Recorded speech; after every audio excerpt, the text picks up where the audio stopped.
do that. Alright, I don't know how many of you guys know me that well. I was a senior. I took a hiatus for one semester, and all of a sudden, nobody knew me. So, my name is Michael Sundholm. I'm from Brooklyn, New York. Woo! Yes, hoodlums in the building. Yes. Alright. So they call me Sonny because my last name is Sundholm. And because remember the Titans? There's one dude that kissed another dude and they just wanted to make fun of me. So they started calling me Sunshine and I got mixed to Sunny. So thank you, baseball guys, saving me up. So, being from Brooklyn, I get these kind of stereotypes, you know? Like, people look at you and they start saying things like, "Why don't you have an accent? You don't sound like you're from Brooklyn." And this kind of gets me mad, which kind of brings my Brooklyn out. So I'm like, yo, what are you talking about? I'm definitely from Brooklyn. Just because I don't talk like I never went to school doesn't mean I'm not from Brooklyn. But I usually retain myself and try to remain educated. I went to school, thank you. Thank you. Now, being from Brooklyn, there's another stereotype that tends to go around. First thing, usually someone will ask me, "Have you ever seen anybody get shot?"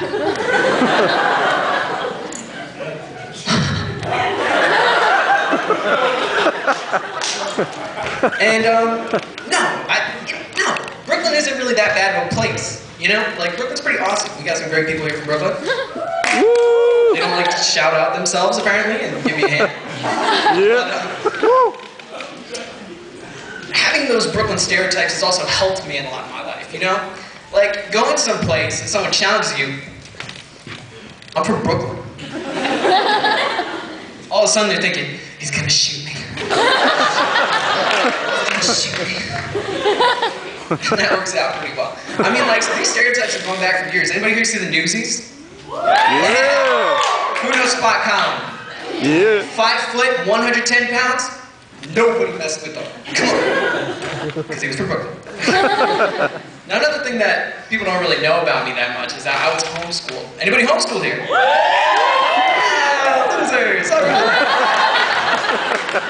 Now, it's okay, I can say it because I was homeschooled. Now, being homeschooled, there are certain things that I had to get used to. Like, when I went to my homeschool group, I had to learn that, you know, the typical social hierarchy that is existent everywhere else does not exist in the homeschooling world. Like, you know, in regular life, it's like rich, good-looking people, talented people, go down the line, right? In homeschooling, my homeschooling group, the coolest kids were the ones that were playing lightsabers. And like knew every Yoda quote since 1960. You weren't even born! Like, I don't understand. But, so, homeschooling was just like confusing the heck out of me, and you know, I went to public school and it was great. But the one thing that was worried about me, like that I worried about when I was in homeschool is because my mom is my teacher. And if your mom's like my mom homeschoolers, your mom is a judge, jury, and as close to executioner as can possibly be. You know? Like my mom, she had like a process that would go on. First would be the accusation, right? "Did you do that?" And I'd be like, "No, yes. Next step would be, "Go to your room." You know, I'm a little kid, I'm walking up the stairs and like, time is going by like infinitely slow. Like I sit in my bed and 5 minutes feels like 6 hours. You're sitting there looking at the clock.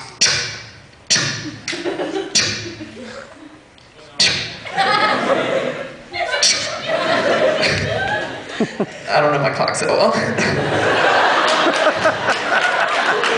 So, I was homeschooled. So you sit in your room, and I don't know about you guys, but I'd sit there and I'd hear my mom's footsteps.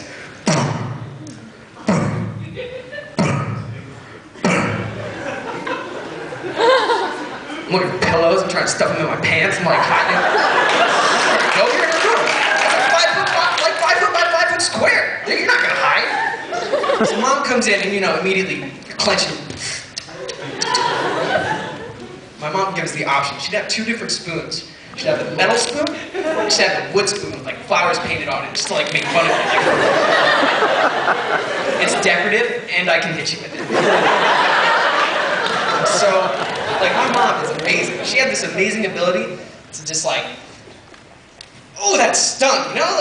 Like nothing hurts more than getting hit by your mom, like with that spoon. Ah! But my mom's great. She's the nicest person in the world. Ask anybody. They don't know what she did to me with the spoon, but it's all right. Great. Now, what a lot of people don't know, too, is that my parents went to PBU. Anybody else's parents?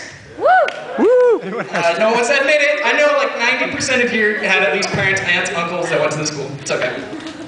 Well, my parents were actually married in here, in this building. That's right. Where's my dad? Dad, hand up.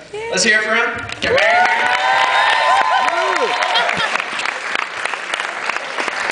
He has great children.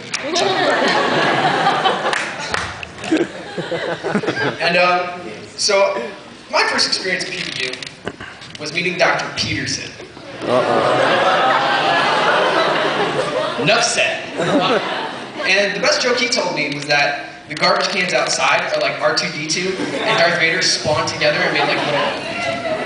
Anybody else hear that one? Anybody else? Yeah. You got toured. That way. The next experience I had was my first night on campus, walking by, and I don't know how many of you guys remember this, because it was a while ago, but there used to be this guy that would sit in trees, wear a long, dark trench coat, and would be playing that recorder for hours. First time I saw this kid, I'm like, oh, how'd the homeless people get PBU? I mean, in Brooklyn, they'd be sitting on the subway, but this guy's in a tree? What's going on right now? I have nothing against homeless people. I love them. Oh, you got gone. Woo! I'm poking them out.